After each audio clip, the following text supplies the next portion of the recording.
Ay! Uy!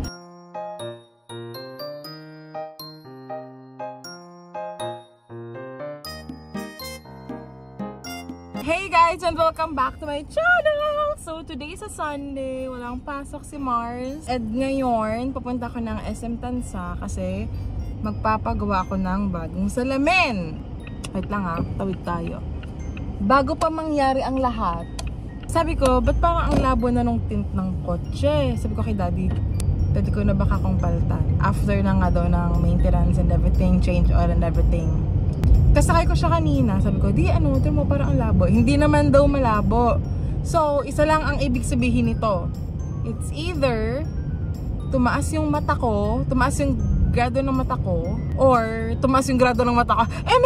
Or, pwede namang hindi tumaas yung grado ng mata ko, pero yung salamin ay luma na. Because itong salamin ko ay, kung di ako nagkakamali, 3-4 years na siya. Hindi pa naman siya lumang-luma. Kasi itong gold na to, pang alis-alis. Meron akong sariling salamin sa bahay. Kasi ang EOM, nagkakaroon siya ng buy one, take one. Which is I love kasi mura lang siya. 2 salamin na. So ngayon, sana may buy one, take one sila. Sana, hindi ko sure. Kailan ba sila nag-buy one, take one? Hindi ko alam. Pero ayan, papunta tayo SM Tansa to get my eyes checked if tumaas siya. Tuwing nagpapagawa ako ng salamin, so hindi to 2020. Siguro mga 1 year, 2 years na siguro to. Hindi to 2020 kasi ang ginagawa ko, pinapacheck yung grade nito, tapos pinapagaya ko na lang. Ayun, so frame lang yung frame na lang yung pinipili ko. Ayun, naalala ko na. Tsaka medyo, hindi pala medyo, tsaka ma-arty ako pagdating sa frame ng salamin kasi gusto ko talaga gold!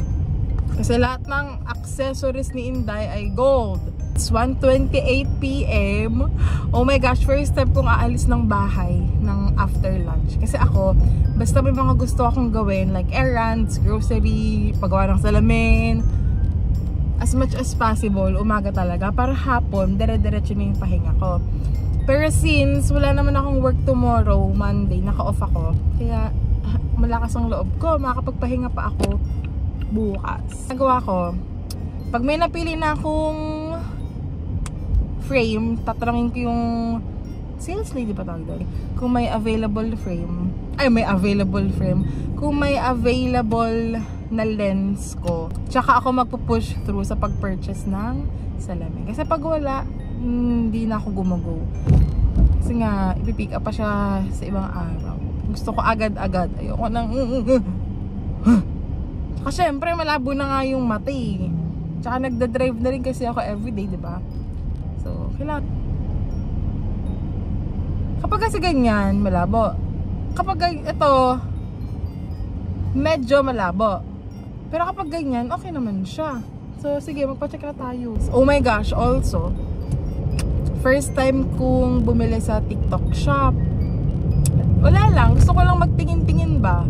Kasi naku-curious ako. Kung di nyo na alam, ako po ay 28 years old. Pero I don't like change. Ayoko. Wala akong Lazada. I only have the Shopee app. Kasi doon ako sanay mag-check out. Nung nag-download ako ng Lazada, kasi daw, yung ibang mga products, mas mura doon sa Lazada. Sis, nahilo ako doon sa kulay niya. Kasi hindi nga ako sanay. So, dinilit ko yung app. Sa Shopee na lang din talaga ako check out. Kaso may ayaw ako sa Shopee ngayon. Dun sa parang feed niya, nagiging video na siya. Pag pinindot mo video, pipindutin mo pa yung parang description para pumunta ka dun sa mismong item. Ano ba naman yan? Anyways, so scroll ako sa TikTok shop. Tapos syempre, since first time buyer ba, meron mga vouchers. Gusto ko na rin talaga ng mga makeup brushes. Hindi naman ako maarte sa makeup brush. Ang kailangan ko lang ay yung pang contour, yung angled brush, tsaka yung sa pang eyeshadow, okay na ako doon. Tsaka powder brush.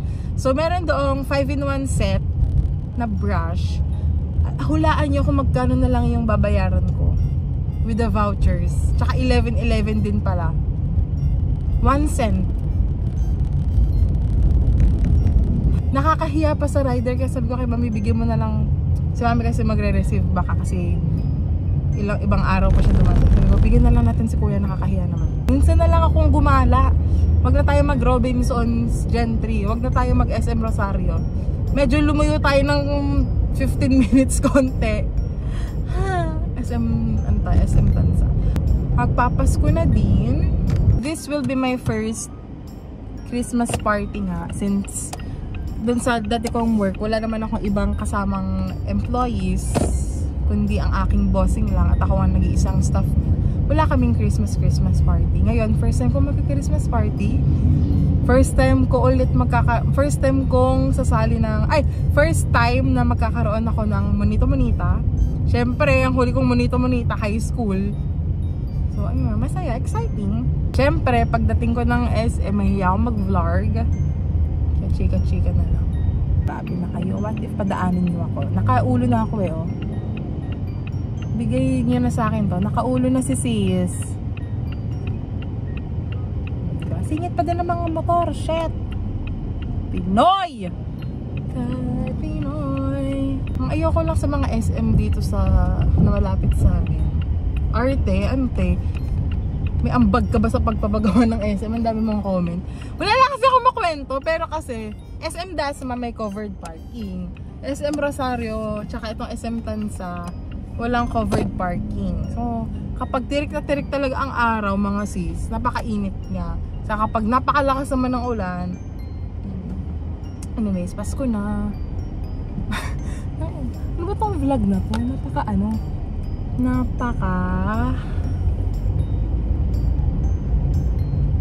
ba dito? Napaka-ano niya.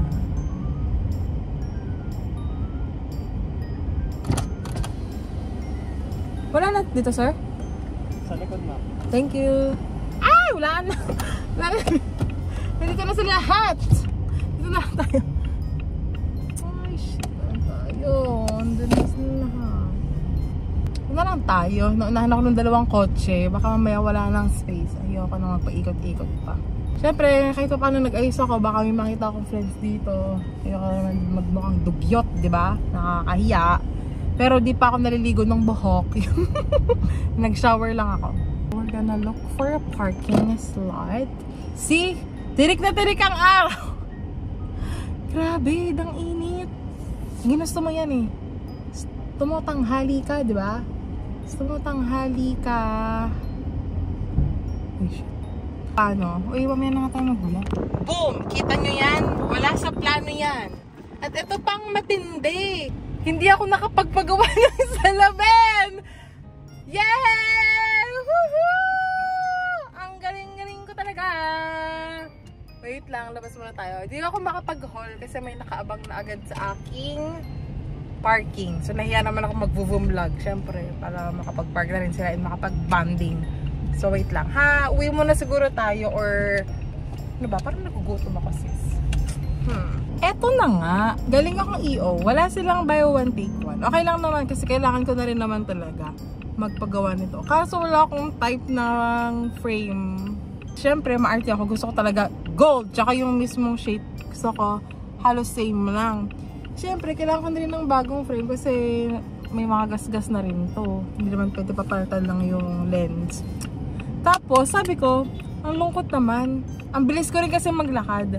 5 minutes pa lang ng after ko mag-park, naka-ikot-ikot na agad ako sa EO. Uuwi na agad ako kasi sabi ko, sayang naman yung pag-makeup ko, sayang yung pag-gold ko and squared everything. Natatawa ako.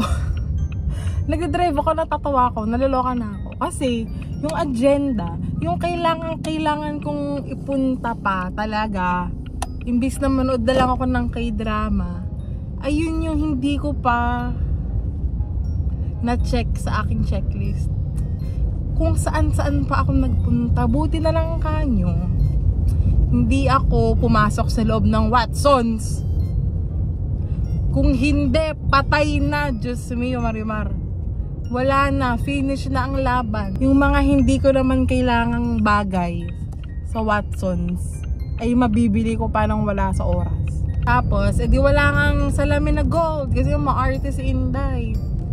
Punta akong surplus, tingin ako ng pants. May nagustuhan ako isang pants, wide leg siya.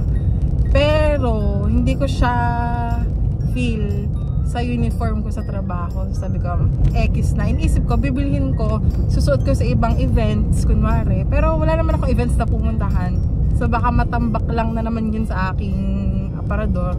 Which is nangyari na. Sa iba ko pang damit na pinagbibili na hanggang hindi ko pa naisusuot.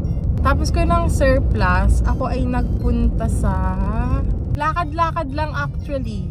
So, ko lang mag-walk-walk. Ay, gumastos ako ng wala sa oras, sis. Teka nga lang kasi. Eng bitin, tama ba? Binili ko na lang siya ng 2 hopyang ganito na munggo. Ayoko na ng hopya ube. Kahit favorite ko ang hopya ube nila. Sabi ko, maiba naman. So, bumili ako ng tikoy roll na ube pa din. Meron silang ube chiffon. Kaso, sabi ko, pinigilan ko ang sarili kong bilhin yan kasi ako lang ang mag-e-enjoy sa bahay, feeling ko. Kasi hindi sila maube. Hindi sila ube person. So, ang binili kong chiffon is itong mini chiffon roll na may lemon ba to and mocha. Naglakad-lakad pa ako na dapat hindi ko na ginawa. Huy, OA. Dapat dumiretso na ako ng parking lot. Galing ako ng Zenzest kasi naalala ko yung mga pang everyday kong perfume ay dito. Pero hindi ko matandaan yung code niya. Buti mabait si ate. In-spray niya dun sa parang maliliit na paper. Sabi ko, sige ate, hindi ko kasi maalala. So, bumili ako 2 for 150. Pang work-work lang din naman. Kasi yung pabango ko ngayon sa work is Victoria's Secret. Kaso, di naman ako nakakapagpabango din. Wala namang aamoy sa aking iba. Sabi ko, sige pag naubos yon or siguro pang special events. Uy, special events. Pang special events ko na lang yon. Para medyo, kasi diba ang laki din ng Victoria's Secret, ganyan. Para malita lang din ilalagay ko sa bag. Ito pa ngayon, yung Zensest ay katapat ng Pet Express. Oh, hindi ko na ulit makapakita sa inyo yung Pet Express. Ay, so Pet Express, ikot-ikot lang ako. Wala akong ibang balak bilhin kundi dental chew ni Kali. Ikot-ikot lang ako. Ang dental chew na hiyang ni Kali ay holistic. Pero wala naman akong balak pumunta sa Pet Express. Nung pumasok lang ako doon, tsaka lang nagkaroon ng ding! Dental chew. At nag-ikot-ikot pa ulit ako. Shemay na yan.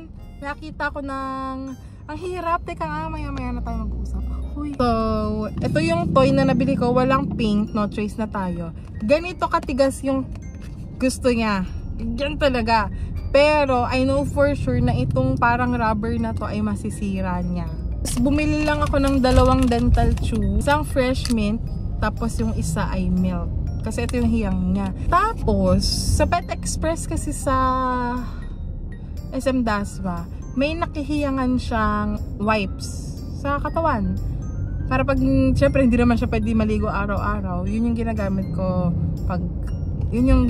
At nakita ko rin siya kanina. Grabe, ba't ba ang galing ng mata ko? Akala ko ba kailangan ko ng bagong salamin kasi malabo na, pero bakit nakita ko pa rin siya? Pakita ko sa inyo in a while. Kasi kailangan ko ng lumiko. So, dito ko natatapusin yung vlog ko. Ito yung wet wipes na sinasabi ko sa inyo. Ay, shucks. Ito din talaga yung binili ko sa SM Dasma kasi may Dachshund din. It's in Japanese. And hiyang to ni Kali. Ayan. Tapos, di umikot pa nga si Inday. Shucks, dapat talaga hindi na umiikot sa mga ganung pagkakataon. Nakakita ko, meron palang ganito. Ang Vitality. Ito kasi ang dog food ni Kali, yung kibble. Uy, kibble. Tapos, hypoallergenic, which is good. Kasi ito ang kailangan niya. So, meron tayo dito ang tender beef, tsaka prime lamb and brown rice, which is 195 each. Try natin. Siyempre, isasama ko na rin si Boo kasi nga, hindi siya nagkakanon lately. Which is, nakakapanibago. Kasi ang lakas niya mag-rice. So, ito try natin yun. So, dito ko na i-end ang aking vlog. Gusto ko nang manood ng K-drama. Thank you guys for watching and I'll see you guys on my next video.